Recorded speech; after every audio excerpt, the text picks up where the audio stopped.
अब हमारा पूरा रिपोर्ट तैयार है, बट इसमें मैंने कोई भी टेबल या फिगर्स ऐड नहीं करवाई। तो वो कैसे करवाते हैं, उसका फॉर्मेटिंग कैसे करते हैं, वो आज इस सेशन में हम लोग देखेंगे। तो यहाँ पे 1.2 में मैं एक टेबल ऐड करवाना चाहता हूँ। तो यहाँ पे इंसर्ट टैब में जाए और यहाँ पे टेबल का ऑप्शन अवेलेबल है, वहाँ से आप बहुत सारे तरीके से टेबल को ऐड करवा सकते हैं। ये जो है वो नंबर ऑफ कॉलम दिखाता है और यहाँ से नंबर ऑफ रोज दिखती है। तो आपको कितने कॉलम और कितनी रोज ऐड करवानी है उस हिसाब से आप सिलेक्शन कर लीजिए और क्लिक करेंगे तो टेबल ऐड हो जाएगा। अब दूसरा तरीका, फिर से इंसर्ट में जाइए, टेबल में, यहाँ से इंसर्ट टेबल, यहाँ पे नंबर ऑफ कॉलम कितने लेने हैं उसका नंबर सिलेक्ट करना है, या फिर आप मैन्युअली लिख सकते हैं कि 10 कॉलम मुझे चाहिए तो यहाँ पे 10 लिख दें। नंबर ऑफ रोज मान लो कि 6 रोज चाहिए। अब यहाँ पे ऑटो फिट बिहेवियर में 3 अलग अलग ऑप्शन दिए गए हैं। सबसे पहला ऑप्शन है फिक्स कॉलम विड्थ। तो यहाँ पे 10 कॉलम मुझे चाहिए, मगर कितनी विड्थ की, तो वो यहाँ पे मैं लिख सकता हूँ या इसको इंक्रीज या डिक्रीज करके कॉलम की विड्थ डिसाइड कर सकता हूँ। मान लो कि 1 सेंटीमीटर मुझे विड्थ रखनी है, तो यहाँ पे सारे जो 10 कॉलम है उसकी विड्थ 1 सेंटीमीटर हो जाएगी इस तरीके से। तो ये जो विड्थ है वो 1 सेंटीमीटर रहेगी।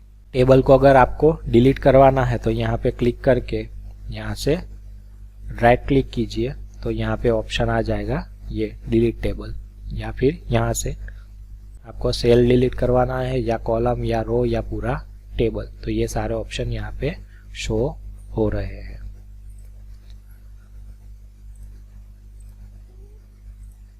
बाकी यहाँ पे ऑटो फिट कंटेंट, मतलब कि पहले वो विड्थ बहुत ही कम रखेगा, जैसे जैसे आप उसमें कंटेंट ऐड करेंगे उस हिसाब से वो कॉलम की जो विड्थ है वो बढ़ाएगा। और आखिर वाला जो ऑप्शन है ऑटो फिट टू विंडो, उसमें जितने भी कॉलम आप रखेंगे सारे कॉलम की विड्थ वो यहाँ से इस पॉइंट से शुरू करके इस पॉइंट तक पूरे टेबल की जो विड्थ है वो इतनी ही रखेगा। आप 3 कॉलम रखो या 4 रखो। यहाँ पे मैंने 3 कॉलम रखे हैं, और अगर मैं यहाँ पे 5 कॉलम भी रखूँ तो भी ये जो टेबल है उसका स्टार्ट और एंड, ये जो पेज का स्टार्ट और एंड है वहीं पे रहेगा। आखिर वाला जो ऑप्शन है ऑटो फिट टू कंटेंट,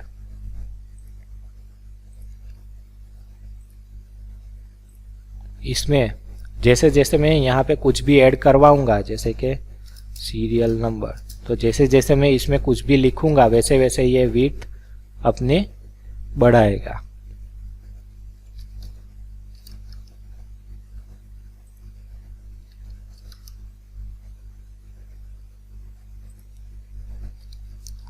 इस हिसाब से यहाँ पे टेबल बनेगा।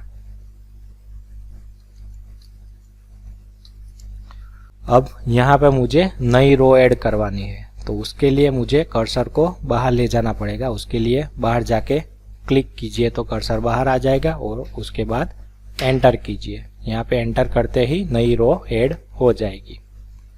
फिर से अगर रो ऐड करवानी है तो बाहर जाके क्लिक कीजिए, कर्सर को बाहर ले जाइए और एंटर करके नई रो ऐड करवा दीजिए। मान लो कि मुझे इसके ऊपर नई रो ऐड करवानी है, यहाँ पे ही कर्सर ले जाके राइट क्लिक करो और इंसर्ट में यहाँ पे ऑप्शन दिया गया है इंसर्ट रो एबोव, तो यहाँ पे ऊपर के साइड एक नई रो ऐड हो जाएगी। मान लो कि एक कॉलम आपको उसके लेफ्ट साइड में या राइट साइड में ऐड करवाना है, तो राइट क्लिक कीजिए और insert column to the left, तो लेफ्ट साइड में नया कॉलम ऐड हो जाएगा। और राइट करवाएंगे तो राइट साइड में नया कॉलम ऐड हो जाएगा। तीसरा जो ऑप्शन है वो है ड्रॉ टेबल। मान लो कि यहाँ पे ये जो टेबल है इसमें ये बीच वाला जो सेल है इसमें मुझे 3 पार्ट करने हैं, तो वो कैसे करेंगे? तो उसके लिए हम यहाँ पे ड्रॉ टेबल में जाके यहाँ से एक पेंसिल टूल खुल जाएगा, तो जितनी भी विड्थ आपको रखनी है वहाँ से एक वर्टिकल लाइन ले लीजिए, माउस के लेफ्ट की को दबा के रखिए और जैसे ही मैं छोड़ूंगा तो यहाँ पे लाइन ऐड हो जाएगी। इस तरीके से आप नया जो सेल है वो ऐड करवा सकते हो, या फिर अपने हिसाब से टेबल को जिस तरीके से ड्रॉ करना चाहते हैं वो कर सकते हैं। यहाँ पे मुझे अगर 2 पार्ट में डिवाइड करना है तो डायरेक्टली ये लाइन लेके मैं कर सकता हूँ। मान लो कि यहाँ पे मुझे क्रॉस लाइन चाहिए, तो इस तरीके से मैं क्रॉस लाइन करना चाहूँ तो कर सकता हूँ। तो इस तरीके से आप ड्रॉ टेबल का यूज कर सकते हैं। फिर पूरा काम हो जाने के बाद एस्केप की दबाए तो ड्रॉ टेबल वाला जो पेंसिल टूल है वो चला जाएगा। मैंने कोई लाइन गलत ड्रॉ कर दी तो इरेज टूल को लेके आप उस लाइन को इरेज कर सकते हैं। कोई भी लाइन को अगर आप इरेज करना चाहे तो कर सकते हैं। इस तरीके से आप इरेज टूल का यूज करके कोई भी लाइन अगर डिलीट करना चाहे तो कर सकते हैं। फिर से मैं एक बार एस्केप दबाऊंगा तो इरेज टूल निकल जाएगा। फिर से जैसे ही इंसर्ट में जाऊंगा तो पहले वाला जो हमारा विंडो था वो आ जाएगा। Excel spreadsheet. कई बार ऐसा होता है कि वर्ड में हमने जो टेबल बनाया उसमें कुछ फॉर्मूला यूज करने की ज़रूरत पड़ जाती है। उसके लिए हम लोग कैसा करते हैं कि वर्ड का जो हमारा डेटा है वो कॉपी करके एक्सेल में लेके जाते हैं, उसके बाद उसका जो आंसर आता है वो कॉपी करके फिर से वर्ड में लेके आके पेस्ट करते हैं, तो बहुत सारा टाइम हमारा उसमें बिगड़ जाता है। प्लस अगर एक्सेल से आप कोई डेटा वर्ड में ले रहे हैं कॉपी पेस्ट करके, तो कई बार ऐसा होता है कि उसका फॉर्मेटिंग पूरी तरह से बिगड़ जाता है और ठीक से वो पेस्ट नहीं हो पाता। तो अगर आपको ये सब कुछ नहीं करना है तो सीधा वर्ड में भी आप एक्सेल का यूज ये वाला ऑप्शन लेके कर सकते हैं। ये पूरी एक्सेल की स्प्रेडशीट ओपन हो गई है। यहाँ पे जो मेनू है वो सारा एक्सेल का है, तो यहाँ पे एक्सेल में ही आप अपना टेबल बना रहे हैं और एक्सेल में जो भी अपने कमांड होते हैं वो यहाँ पे आप यूज कर सकते हैं। अब यहाँ पे मुझे टोटल चाहिए, तो मुझे इक्वल टू सम ब्रैकेट और ये नंबर्स ब्रैकेट क्लोज एंटर। तो ये वाला इक्वेशन मुझे अगर यूज करना है यहाँ पे तो मैं कर सकता हूँ। और भी कोई अगर इक्वेशन है आपको, अगर मान लो कि एवरेज करना है, यहाँ पे एवरेज, फिर टैब दबाया तो टैब दबाने से ये पूरा इक्वेशन था वो लिख देगा और सिलेक्ट करके रेंज मैंने सिलेक्ट कर ली और ब्रैकेट क्लोज करके एंटर। तो यहाँ पे ये जो 1 से 9 था उसका एवरेज यहाँ पे आ गया। इसको नंबर का फॉर्मेटिंग अगर करना है तो यहाँ पे जाके जैसे हम एक्सेल में नंबर का फॉर्मेटिंग करते हैं उस हिसाब से आप यहाँ पे फॉर्मेटिंग भी कर सकते हैं। अब मुझे ये 3 ही अगर चाहिए तो इतना मैंने सिलेक्ट कर लिया। इस टेबल को थोड़ा मुझे बड़ा करना पड़ेगा। यहाँ पे टोटल, यहाँ पे एवरेज, और ये जो सारा है उसको मुझे टेबल के फॉर्म में अगर देखना है तो यहाँ से मुझे लाइनिंग ऑल बॉर्डर्स देनी पड़ेगी और यहाँ पे एक थिक बॉर्डर दे देता हूँ, इसमें एक थिक बॉर्डर और इसमें एक थिक बॉर्डर। बाहर जाके जैसे ही क्लिक करूंगा तो ये वाला टेबल जो है वो हमारा वर्ड में आ गया। अब इस टेबल को आप जैसे भी फॉर्मेट करना चाहे वैसे कर सकते हैं। इसको अगर सेंटर में ले जाना है तो यहाँ पे आके सेंटर में आ गया। तो ये जो मैंने टेबल है वो एक्सेल में बनाया, मगर एक्सेल हमारा वर्ड के अंदर ही खुला। तो अगर आपको कोई टेबल में एक्सेल का यूज करना है तो भी आप वर्ड में ही रह के ही कर सकते हैं। फिर यहाँ पे क्विक टेबल करके एक टैब दिया गया है। यहाँ पे प्री फॉर्मेटेड टेबल्स दिए गए हैं। अगर आपको इसमें से कोई भी टेबल यूज करना है तो सिर्फ जाके क्लिक करना पड़ेगा, तो ये वाला टेबल जो प्री फॉर्मेटेड था वो आ जाएगा। इसका अगर फॉर्मेटिंग करना है तो यहाँ पे जाके बहुत सारे फॉर्मेटिंग के ऑप्शन दिए गए। जैसे मैं क्लिक करूँगा तो जो प्रीव्यू में मुझे दिखाया था वो वाला फॉर्मेट यहाँ पे आ जाएगा।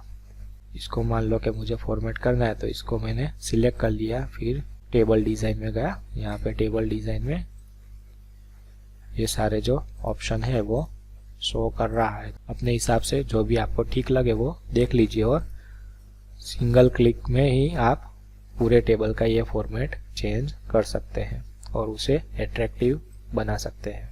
तो ये हो गई टेबल फॉर्मेटिंग की बात। अब टेबल को नाम और नंबर देना है तो उसके लिए स्टूडेंट्स क्या करते हैं कि यहाँ पे एंटर करके लिख देते हैं टेबल नंबर 1, उसका फिर टेबल 1 का नाम XYZ कुछ भी और उसको सेंटर में ले लेते हैं। अब होता यह है कि मान लो कि ये जो टेबल नंबर 1 है उसके पहले मुझे एक और टेबल ऐड करना है। तो क्या होगा कि जैसे ही मैं यहाँ पे कुछ ये टेबल मैंने ऐड करवाया तो ये जो है टेबल वो टेबल नंबर 1 बन जाएगा, ये टेबल नंबर 2 बन जाए। उसके बाद के सारे जो टेबल है उसके नंबरिंग आपको एक एक करके बदलने पड़ेंगे, तो उसमें बहुत देर लगेगी। तो इससे अच्छा है कि यहाँ पे एक ऑप्शन है रेफरेंस, इसमें जाइए और इंसर्ट कैप्शन। तो इंसर्ट कैप्शन का जो ऑप्शन है वो टेबल और फिगर को नंबरिंग देने के लिए दिया गया है। ये वाला ऑप्शन में यहाँ पे लेबल में आपको सिलेक्ट करना है कि आप किसका नंबर या नाम देना चाहते हैं। टाइटल आप फिगर का देना चाहते हैं या फिर टेबल का या फिर इक्वेशन का। तो यहाँ पे मेरा टेबल का है तो यहाँ पे टेबल सिलेक्ट कर लिया। फिर उसकी पोजीशन, हम जो टेबल है उसमें उसका जो टाइटल है वो टेबल के ऊपर देते हैं और फिगर का टाइटल फिगर के नीचे देते हैं। तो यहाँ पे टेबल में मुझे above selected item option select करना है। अगर फिगर रहेगी तो फिगर में मैं बिलो सिलेक्टेड आइटम वाला ऑप्शन सिलेक्ट करूँगा। यहाँ पे मैं अबव सिलेक्टेड आइटम वाला ऑप्शन सिलेक्ट कर देता हूँ। फिर यहाँ पे टेबल नंबर 1 लिखा हुआ आया। मान लो कि मुझे चैप्टर वाइज नंबरिंग देने हैं तो चैप्टर 1 का जो पहला टेबल होगा वो 1.1 कहलाएगा और उस हिसाब से उसका नंबरिंग होगा। चैप्टर 2 का जो पहला टेबल होगा वो 2.1, उसके बाद का टेबल 2.2। उस हिसाब से मुझे अगर नंबरिंग देनी है तो यहाँ पे नंबरिंग में जाए और इंक्लूड चैप्टर नंबर ये वाला जो ऑप्शन है उसे टिक कर ले। और कौन सी स्टाइल से आपको नंबरिंग देना है तो यहाँ पे हमने जो चैप्टर दिया है वो हेडिंग 1 में दिया है तो यहाँ पे हेडिंग 1 सिलेक्ट कर ले। और जो सेपरेटर है नंबर का वो आपको 1-1 देना है या फिर 1.1, तो यहाँ पे मुझे पॉइंट देना है तो मैं पीरियड सिलेक्ट कर लूँगा और ओके। तो यहाँ पे टेबल 1.1 लिखा हुआ आ जाएगा।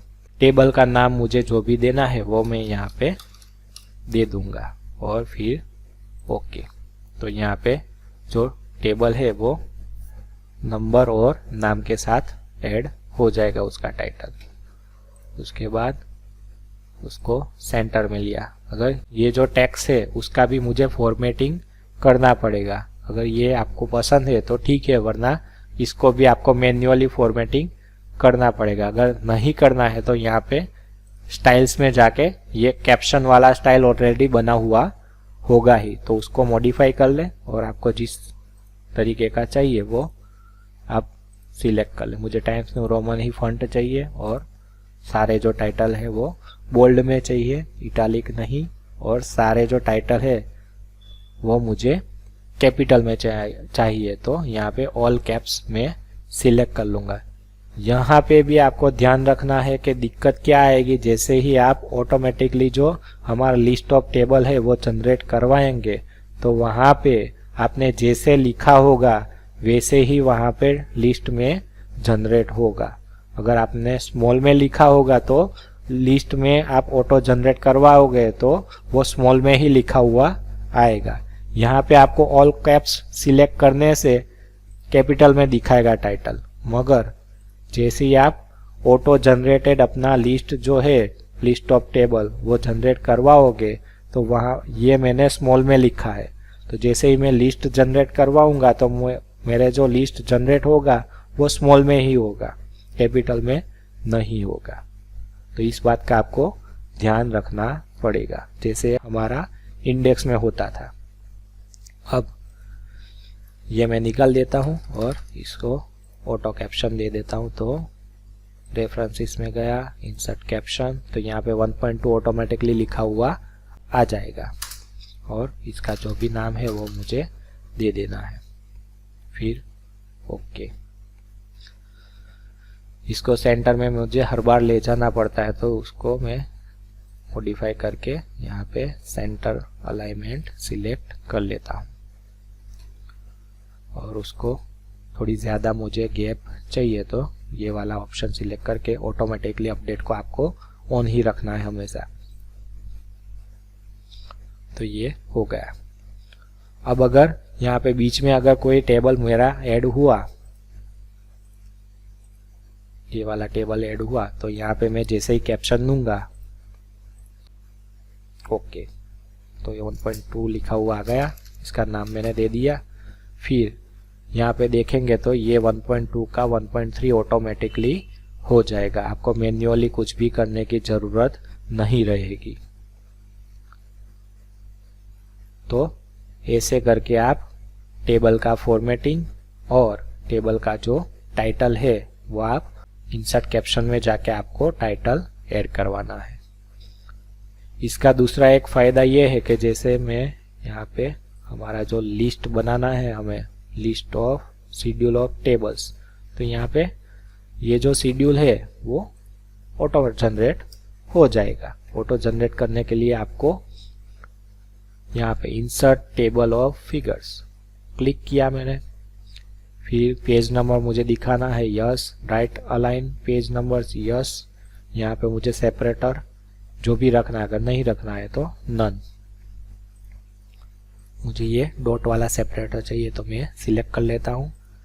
उसमें भी आप अपनी स्टाइल जो भी रखनी है वो अपने हिसाब से सिलेक्ट कर सकते हैं, बारी बारी से आप चेक कर सकते हैं।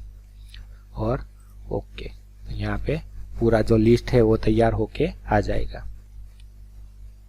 और कोई भी टेबल पे आपको जाना है तो कंट्रोल दबाए और क्लिक कीजिए तो सीधा ही आपको जो भी टेबल में आपने क्लिक किया वहां पे पहुंचा देगा।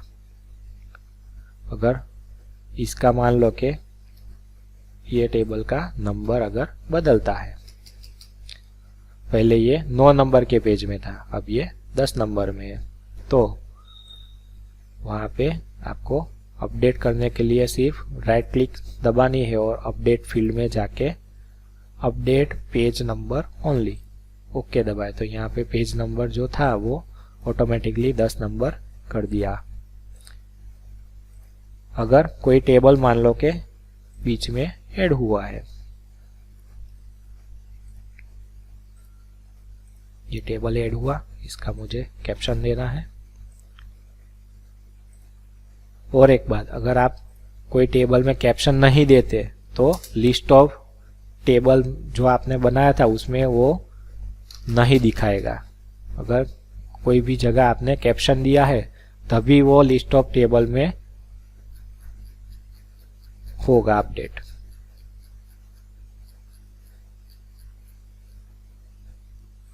यहाँ पे जाके राइट क्लिक करके अपडेट फील्ड और अपडेट एंटायर टेबल, तो ये जो टेबल मैंने बीच में ऐड करवाया वो आ जाएगा।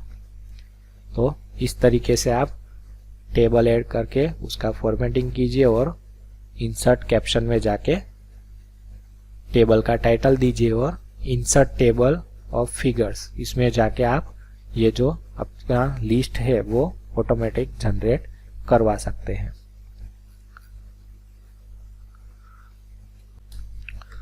और एक बात, अगर यहाँ पे वर्ड में आपने टेबल कोई बनाया है और उसमें आपको इक्वेशन का यूज करना है तो वो भी वर्ड में ऑप्शन दिया गया है। अगर यहाँ पे मुझे ये तीनों का टोटल करवाना है, लेआउट में जाना है, लेआउट में यहाँ पे फॉर्मूला का टैब दिया है, उस पर क्लिक कीजिए।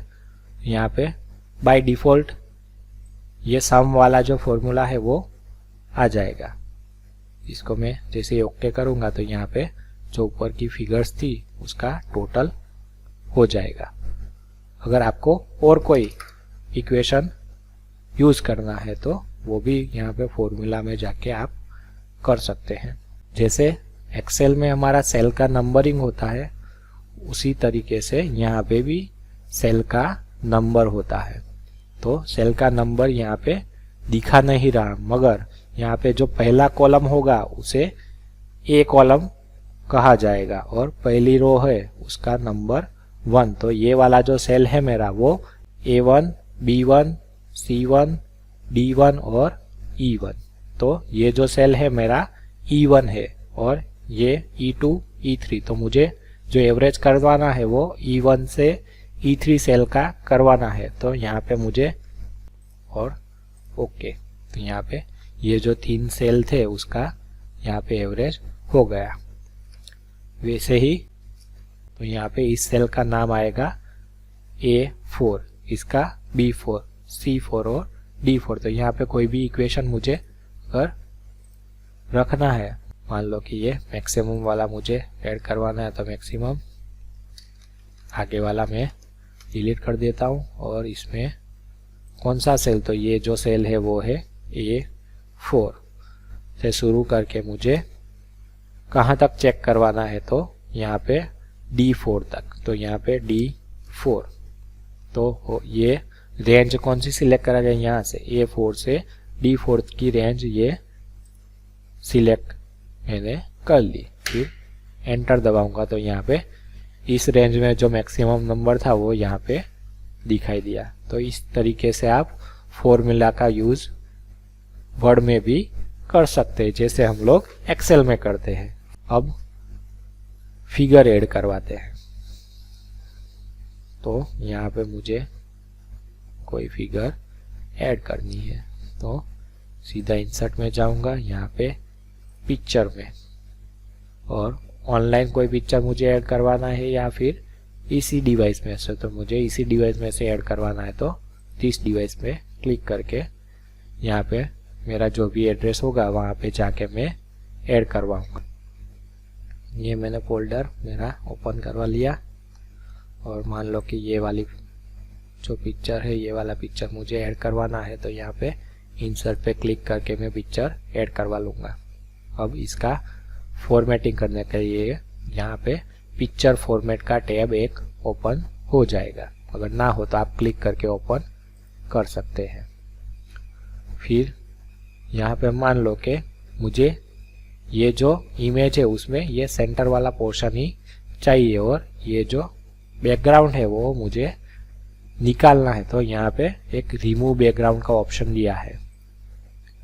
ये जो ऑप्शन है यहाँ पे जो पर्पल कलर का है वो सारा वो डिलीट कर देगा और यहाँ पे जो भी आपको इमेज में बाकी का पार्ट दिखा रहा है वो सिर्फ रखेगा। तो यहाँ पे मैं अगर ऐसे डिलीट दबाऊंगा तो सॉरी, ये वाला जो पर्पल में था वो सारा निकल गया। फिर से एक बार रिमूव बैकग्राउंड में अगर मुझे ये वाला पोर्शन भी चाहिए तो इसको मैं बड़ा कर दूंगा। तो अपने हिसाब से ऑटोमेटिकली वो डिटेक्ट कर लेगा कि आपको क्या रखना है और क्या नहीं रखना है। सेंटर पोर्शन में जो हमारा होगा पिक्चर में वो रखेगा और बाकी का वो अपने आप ही सिलेक्ट करके डिलीट कर देगा।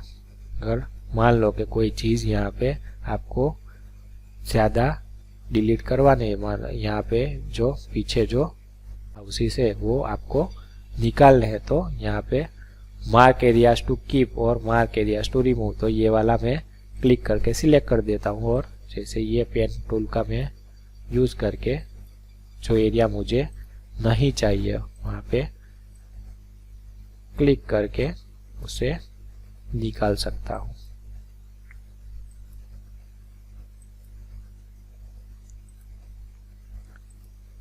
ऐसे करके जो मुझे एरियाज नहीं चाहिए थे वो मैंने निकाल करिए। और फिर यहाँ पे कीप चेंजेस में जाके क्लिक करके ओके कर दूंगा, तो जो पीछे का जो बैकग्राउंड था वो पूरा ही रिमूव हो गया। यहाँ पे अलग अलग ऑप्शन आपको शो होंगे, लेआउट ऑप्शंस।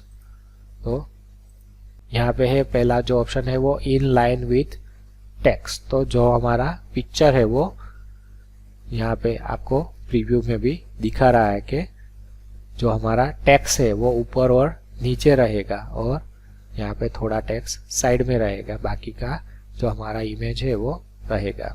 मान लो कि इसको मैं छोटा कर देता हूँ तो साइड में भी हमारा टेक्स्ट जो है वो चला जाएगा।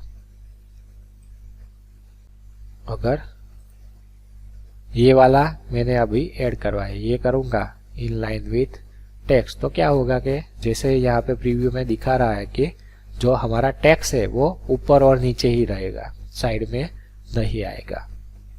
फिर ये जो ऑप्शन है, तो यहाँ पे जो हमारा इमेज है उसकी जो बॉर्डर है वहाँ तक टेक्स्ट रहेगा। फिर ये थ्रू वाला ऑप्शन में जैसे जैसे मैं इसको मूव करवाऊंगा तो वैसे वैसे ही मेरा टेक्स्ट, मेरी जो इमेज है उसकी बाउंड्री है वहाँ तक रहेगी। इसका मैं जो बैकग्राउंड था वो वापस ले आता हूँ डिस्कार्ड ऑल चेंजेस करके, तो अच्छे से आप समझ पाएंगे। ऐसा ये रेक्टेंगल एक पिक्चर है, तो यहाँ पे प्रीव्यू में आपको बहुत ही अच्छी तरीके से दिखा ही रहा है, जैसे कि ये वाला ऑप्शन। फिर इसमें क्या होगा, जैसे प्रीव्यू में दिखा रहे कि पिक्चर हमारा बीच में रहेगा, ऊपर नीचे टेक्स्ट रहेगा। इसमें टेक्स्ट जो है वो हमारे पिक्चर के आगे आ जाएगा और हमारा पिक्चर बैकग्राउंड में चला जाएगा। यहाँ पे हमारा पिक्चर है वो फ्रंट में आ जाएगा और हमारा टेक्स्ट बैकग्राउंड में चला जाएगा, इस तरीके से। तो यहाँ पे मूव करूँगा तो पीछे वाला टेक्स्ट दिखेगा, तो ये वाला ऑप्शन तो हमारे कुछ काम का ही नहीं है। फिर ये दो ऑप्शन है मूव विथ टेक्स्ट, तो हमारा जो पिक्चर है वो टेक्स्ट अगर मैं मूव करवाऊंगा तो पिक्चर भी मूव होगा, अगर ये वाला ऑप्शन मैंने सिलेक्ट किया हुआ होगा तो। यहाँ पे थोड़ा रैंडम टेक्स्ट में ऐड करवा लेता हूँ तो अच्छे से समझ में आएगा। जैसे मैं टेक्स्ट मूव करवाऊंगा तो मेरा पिक्चर भी साथ में ही मूव होगा। अगर ये दूसरा वाला मैं ऑप्शन सिलेक्ट करूंगा फिक्स पोजीशन ऑन पेज, तो ये जो पोजीशन है पिक्चर की वही रहेगी, टेक्स्ट मेरा सिर्फ मूव होगा। यहाँ पे मैं एंटर अगर दूंगा तो मेरा जो पिक्चर है वो वही का वही रहेगा और मेरा जो टेक्स्ट है वही सिर्फ मूव होगा। तो ये सारे ऑप्शन यहाँ पे पिक्चर के लिए दिए गए हैं। फिर और भी अगर आपको यहाँ पे पिक्चर का फॉर्मेट अगर करना है तो ये सारे ऑप्शन आप अपने हिसाब से चेकआउट कर सकते हैं। यहाँ पे कलर अगर वाइब्रेंट कलर देना है या कुछ भी अगर यहाँ पर ब्लैक एंड वाइट करवाना है, आर्टिस्टिक कोई भी इफेक्ट अगर देनी है, तो ये सारे ऑप्शन आपको पहले से ही यहाँ पे वर्ड में दिए गए हैं। आप अपने हिसाब से ये जो इफेक्ट जो भी आप देना चाहे वो दे सकते हैं। फिर यहाँ पे उसकी बॉर्डर का ऑप्शन है, अलग अलग बॉर्डर, कैसी बॉर्डर आपको देनी है। यहाँ पे प्री डिफाइंड बहुत सारे बॉर्डर के ऑप्शन दिए गए हैं। अगर इसमें से कोई भी बॉर्डर ऑप्शन आपको पसंद नहीं आ रही तो यहाँ पे आप अपने हिसाब से जो भी बॉर्डर इफेक्ट देना चाहे वो यहाँ से, यहाँ पे जैसे ही आप कर्सर ले जाएंगे तो उसका प्रीव्यू आपको दिखा देगा। तो बहुत सारे यहाँ पे ऑप्शन प्री लोडेड दिए गए हैं, जो भी आप रखना चाहे वो अपने हिसाब से रख सकते हैं।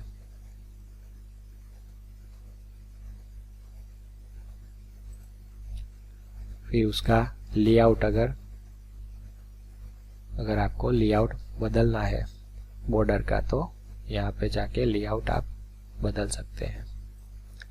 उसकी पोजीशन, तो पेज में उसकी पोजीशन आपको कहाँ पर रखनी है, यह है top left, top middle, top right, ये मिडल में सेंटर, मिडल लेफ्ट, इस हिसाब से पोजीशन चेंज करवा सकते हैं। फिर ये टेक्स्ट रैपिंग के सारे ऑप्शन मैंने आपको पहले ही दिखा दिए हैं। फिर उसको पिक्चर को फ्रंट में लाना है या फिर उसको बैकग्राउंड में ले जाना है, ये सारे ऑप्शन यहाँ पे दिए गए हैं। फिर ये क्रॉप का ऑप्शन यहाँ पे दिया है,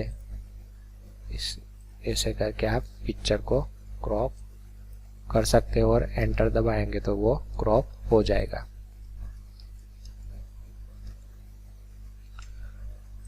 क्रॉप का भी शेप आप अपने हिसाब से सिलेक्ट करना चाहे तो कर सकते हैं। तो ऐसे अगर सिलेंडर शेप में आपको क्रॉप करवाना है तो वो भी आप यहाँ से करवा सकते हैं। एंटर दबाएंगे तो सिलेंडर शेप ऑटोमेटिकली आ जाएगा। फिर यहाँ पे डबल क्लिक करके ये सारे ऑप्शन आप खोल सकते हैं। उसकी साइज आपको विड्थ बढ़ानी है या हाइट बढ़ानी है तो यहाँ से आप कर सकते हैं।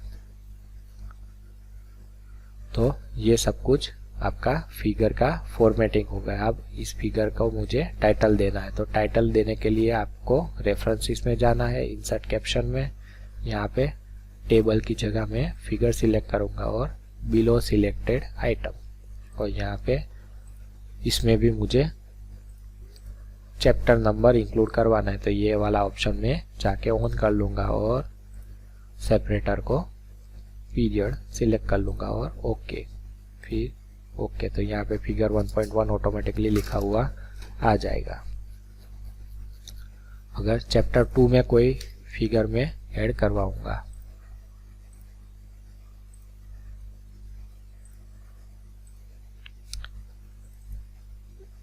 उसका फॉर्मेटिंग,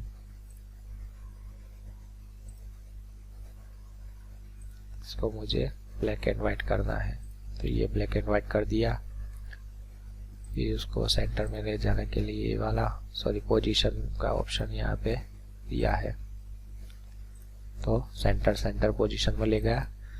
अब इसका नंबरिंग देने के लिए इंसर्ट कैप्शन में फिर जाके ओके, तो उसका नाम लिख के छोड़ दीजिए। तो अब इसका लिस्ट मुझे जनरेट करवाना है तो यहाँ पे जाके सिर्फ मुझे क्या करना है, रेफरेंसेस में जाके यहाँ पे इंसर्ट टेबल ऑफ फिगर्स और इसमें जो भी ऑप्शन आपको पसंद आए वो सिलेक्ट कर लीजिए और यहाँ पे लेबल किसका, तो फिगर का, और इंक्लूड लेबर एंड नंबर भी मुझे चाहिए। यहाँ पे जाके ओके, तो यहाँ पे ऑटोमेटिक ये लिस्ट ऑफ फिगर जनरेट हो जाएगा।